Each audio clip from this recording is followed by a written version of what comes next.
in stopping this despicable crime. Also joining us today is Selah Freedom, an immense partner and advocate whose services enable victims to regain control of their lives. Thank you, Ms. Misty LaPerriere, who is here on behalf of Selah Freedom, for your assistance on this case and all that you do for those who were able to rescue. The 6 men arrested for human trafficking in this case, who were appropriately dubbed the Sinful Six, have all been also been charged with the organized crime or RICO statute.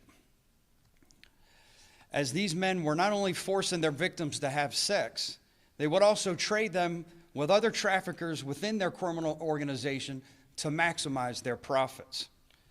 Our investigation began this past January when we encountered 2 individuals traveling from Ohio who were reported in a stolen vehicle. Our patrol units located the vehicle in a local box store parking lot, and the 2 occupants, a male driver and a female occupant, were arrested for grand theft auto. Fortunately, the case did not stop there, as deputies believed there was much more to the story. Based on the interaction with the 2 suspects, deputy believed that the uncooperative female may be a victim of human trafficking. And in this instance, they couldn't have been more right. This traffic stop, the suspicions by deputies, and subsequent follow-up interviews by our detectives helped to make a 3-month-long undercover investigation successful. After making covert contact with the female, she told detectives about other women like her who were being trafficked by a group of men that would post their photos online and advertise them for sex. As our investigators began putting this case together, they identified a common connection among the victims. They all suffered from drug addiction. The 6 men involved in this organized human trafficking ring took absolute advantage of the victims dependent on illicit drugs. By supplying them with heroin and methamphetamines in such large quantities that they became what's known as dope sick. This is when a person, in this case our female victim, are so dependent on drugs that they become physically sick when they are not high. The traffickers would keep track of the drugs they were providing and force the victims into sex trafficking when they did not have enough money to pay for their addiction. Through our undercover investigation, we identified Bradford Pugh as the ringleader. Pugh managed the online sex advertisements for a number of women, would take them to their dates, as he would call them, and pay for their hotel rooms. Even more despicable, someone say something? Oh. Even more despicable than the fact that these women were being exploited, when their sex act did not generate enough money for their trafficker, they were traded to another member within the organized group. All of the Sinful Six suspects linked to this investigation are now facing charges of human trafficking and organized crime. And the 5 victims we were able to rescue have been offered support and services through Selah Freedom. As a member of the Attorney General's statewide Council on Human Trafficking, I can tell you that the horrific practice of human trafficking is affecting our entire state and remains a priority for not only the Hillsborough County Sheriff's Office, but our state and federal partners as well. Although we have made multiple arrests in this case, we believe there are more suspects involved and more victims that we are even more eager to rescue. My message to individuals who feel it's acceptable to prey on other humans and exploit their vulnerabilities for profit as a human trafficker, you have reason to be scared. Our investigations will not stop. We are coming for you, and we'll be relentless in our effort to rescue trafficking victims from your grips.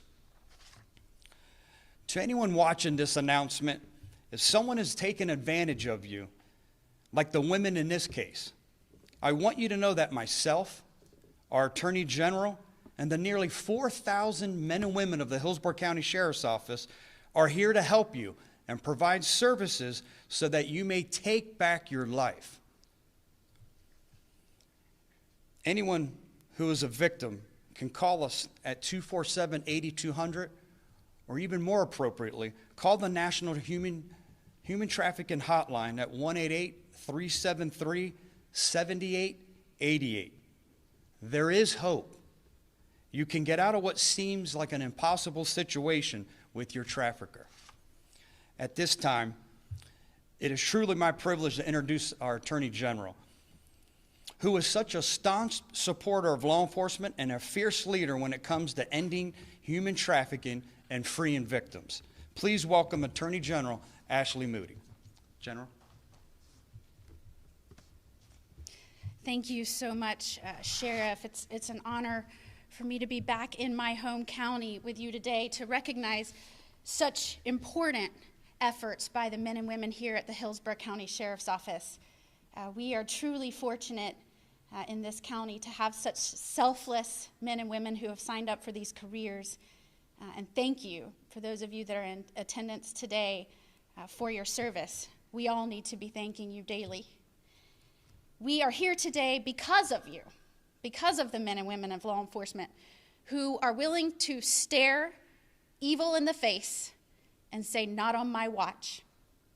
People who wake up every day and put on a uniform and a badge and ask, how can I make my community safe? How can I make my community better? How can I protect others? They do it in little ways that we never hear about.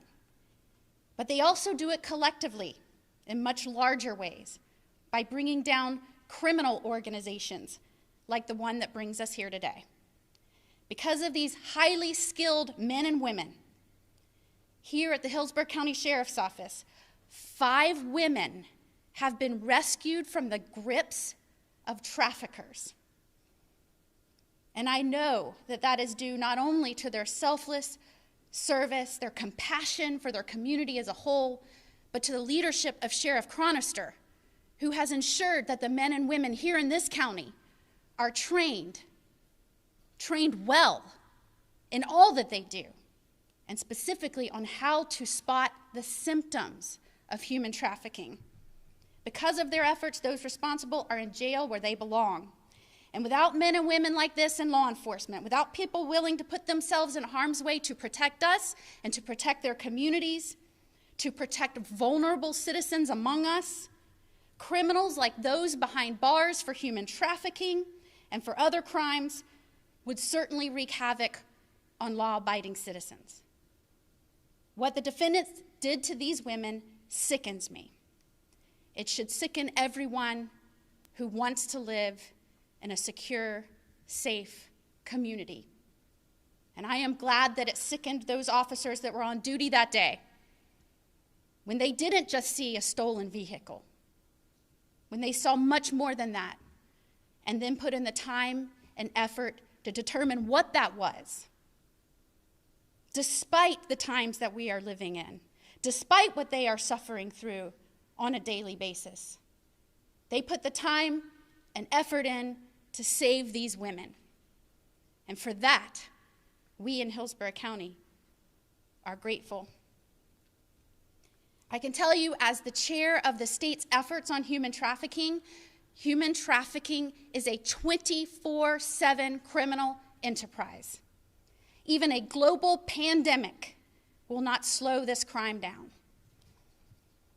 What does slow this crime down is people who have sworn an oath to protect, that care enough about their community to step in and stop it. Because human traffickers know no bounds. They don't know state lines. They don't know boundaries between countries. This is a global crime. Thankfully, we had highly skilled men and women of law enforcement to develop this case, this important case that put 6 suspects behind bars, rescued 5 women. Thankfully to them, those offenders are now sitting in jail. Sheriff Chronister, I commend you, not only for serving on the statewide task force. I know that takes a lot of time and effort and energy. He also chairs our criminal justice subcommittee, which is looking at ways we can be better in this fight. New and improved ways that we can use technology to go after traffickers. How we can get the word out not only to victims to call themselves, but to community members and businesses and how they can stop this horrific crime. Help us spot offenders and report that to law enforcement so that our community members and our businesses can be part of this effort and part of this team. Thank you, Sheriff Chronister, for having me here today to make this important announcement as we lead up this year to the Super Bowl. This conversation, the hotline, 888-373-7888, the efforts of the men and women in law enforcement will be so vitally important to stopping this crime, especially here in Hillsborough County. Know that today is so much more than about human trafficking. And I've expounded on this a little bit and commended the efforts of law enforcement. They're the reason why we're here today. They're the reason why 5 women are no longer suffering at the hands of their traffickers. And as I came home to my home county, Hillsborough County, I was saddened, heartbroken to see that we have to have press conferences about men and women that are charging into dangerous situations, tips that someone may have been shot, trying to rescue someone, and they are met with attacks. They are met with bottles being thrown at their head. They are met with glass being hurled at them.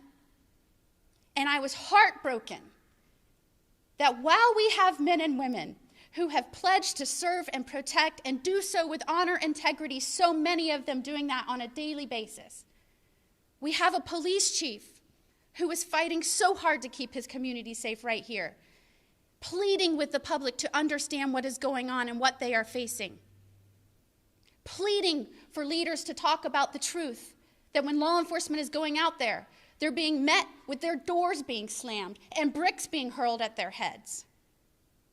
I can tell you, not just as the Attorney General, but as a former judge, as a former prosecutor, as the wife of a law enforcement officer, these men and women that sign up for these careers do so because they love their communities. And they want to be guardians, and they want to protect their communities, and they want to be a positive influence. As leaders, as law enforcement, we will always ask, and communities should expect, that we ask how we can improve, how we can do better, how can we train and discipline ourselves to ensure that everyone is protected under our rule of law, everyone. And at the same time, those women that choose to wake up every day and not know how their shift would end, those men and women that want to serve with integrity and honor and discipline, they deserve to know that their communities have their backs. Today is so much more than human trafficking. It is recognizing that these investigations, these detailed investigations that save lives, that protect our communities, they are done by men and women of law enforcement that care. And we as a community need to stand up for them and recognize that. Do all we can to expect them to always analyze how we can do better. But we need to stand up and stand with them for the great acts that they do every day, just like the one that brings us together in this room. So Sheriff Chronister, thank you so much for having me. As Attorney General, I will do everything I can to protect the vulnerable, to protect the citizens of this great state, and to support the men and women of law enforcement who have signed up for this dangerous, noble profession.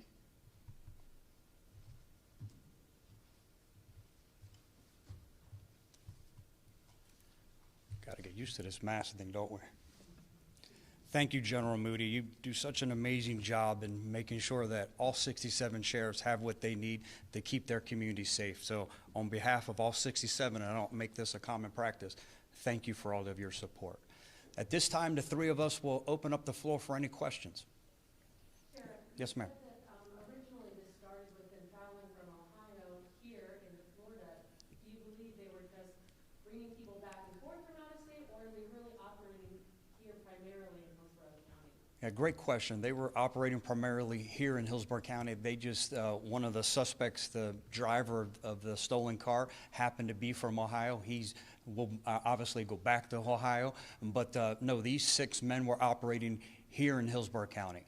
I think what, again, made it so horrible and horrific is that it was such an organized criminal enterprise. If they had a woman who wasn't generating enough income or profit for them, they would trade that female amongst them to try to maximize their profits. I think that's the most despicable part of all of this.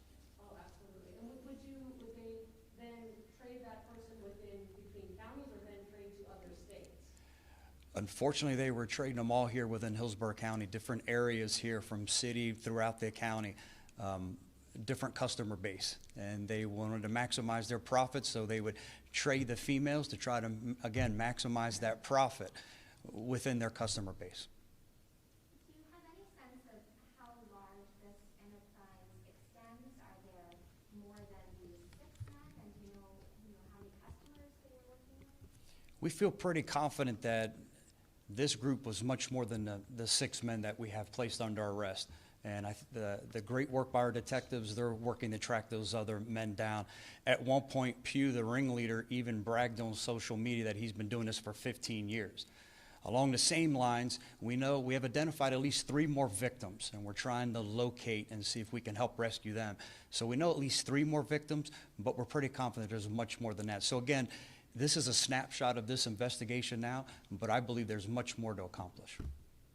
Any word on possible customers that they were delivering these women to, and the rest for them at this point? They range. Certainly, focusing our efforts on human trafficking it's always a priority to reduce the desire, reduce the need.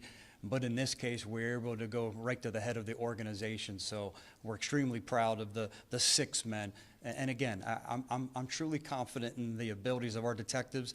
I don't think it's going to be too long before we're announcing the arrest of more of these suspects, and equally as important, being able to rescue more victims. Human trafficking is such an aggressive crime already, so adding a pandemic in, I think it would become even more aggressive. But did you find in this investigation, were they, I guess, trying to push out these women harder because we have had things like social distancing, or maybe obviously if they're doing this crime they don't care? I'm just curious if that had any effect on the aggressiveness of the crime.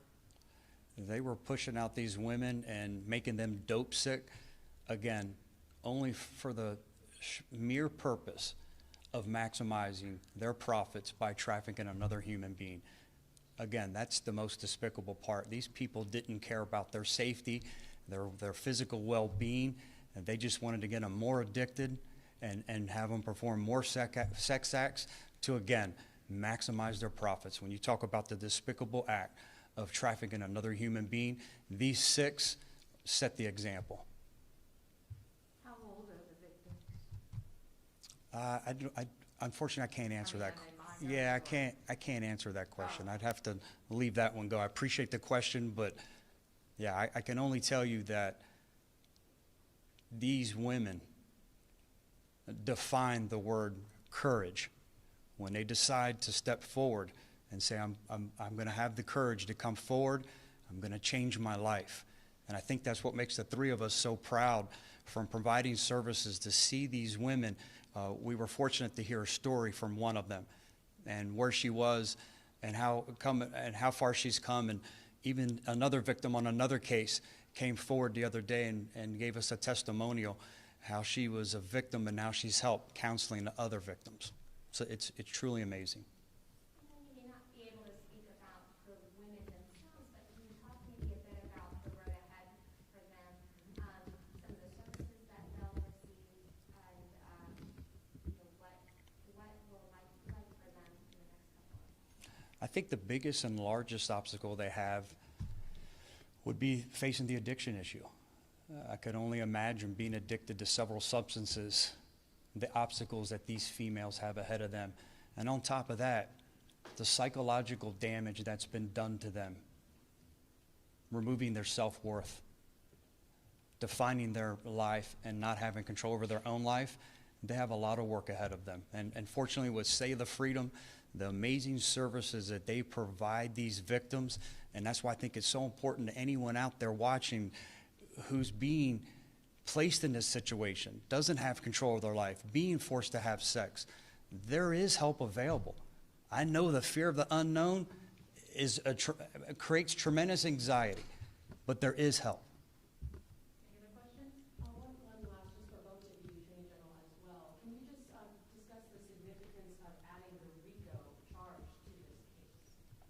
Yeah, I think again, I think the statute has some great penalties to it, and I think it's a great addition, a great complement, along with human trafficking, which again is a phenomenal statute. But when you pair it along with racketeering, it truly defines this criminal organized crime ring that we have dismantled here today. And I think combined with the two, it's going to make sure that these 6 individuals stay exactly where they belong, and that's in jail. General? I can tell you as a former prosecutor and a judge, there are often legal reasons, evidence you wish to present when you present a case as a criminal organization and activity, co-conspirators that are charged, that present some positives in successful case resolution. Outside that, bringing a case as a RICO, where you're charging someone for criminal activity and criminal organization, we have come so far in how we approach and treat human trafficking crimes. Historically, we would look at those that were committing the sex acts. And oftentimes, so many would get wrapped up in the criminal justice system. They would be in and out of the criminal justice system. And the masterminds, evil human beings, the more difficult ones to develop cases on and catch, were not the focus. And over the last period of time, as we have highlighted human trafficking in Florida, my predecessor, Pam Bondi, did a fabulous job making this known around the state of Florida that this was going on, not just in some foreign country, but right here in our backyard. As we have focused on those that are trafficking, how they're doing it, using coercion, violence, drug addiction like we see here, you see the importance of going after the criminal mastermind, those that are truly evil, those that want to use the suffering of others to make a profit. And when you use charges involving criminal organizations like RICO, you get enhanced penalties. You have the ability to use co-conspirator statements. There are many reasons to do that, and I commend the sheriff's office for going after the traffickers, those that are profiting from this horrific evil crime. Any other questions? Can I just ask? Last question. Can I just ask, how difficult is it to pursue these cases, and how rare is it that Human trafficking cases are extraordinarily difficult. We have 20 circuits throughout the state, each with its own prosecuting attorney. You can ask any one of them. They will tell you that they are difficult to prosecute. Oftentimes, when victims are rescued, and you can talk to anyone who leads a victims organization, like Sailor Freedom, they will tell you that victims often blame themselves. They often believe that they were in love with their trafficker, or their trafficker has kept them safe, although they have been beaten and abused and addicted to drugs. Although they have been trafficked to multiple men in multiple locations many times a day, they'll believe it's their fault. Oftentimes it's difficult to develop these cases because victims are somewhat reluctant to come forward. They don't want to testify against the person that they have, over time, began to believe is their protector or guardian, which in fact the opposite is true. And you heard the Sheriff Chronister, who has not only become an expert in this himself, but has ensured that the men and women of Hillsborough County are trained in this. As you heard him call these victims courageous, that is the exact term that we should use in law enforcement and within our communities, because the way we make these cases is to show coercion. That is the key element in developing successful legal prosecutions. And the way we show coercion is by having these victims come forward and testify against their abusers and their traffickers. And so luckily, fortunately, as a result of this extensive investigation, which dealt with warrants and interviews and really good police work, you have victims that feel safe enough at this moment to help law enforcement. But that is the tricky part about these investigations. We commend these women. They will likely save the lives of other women in this state.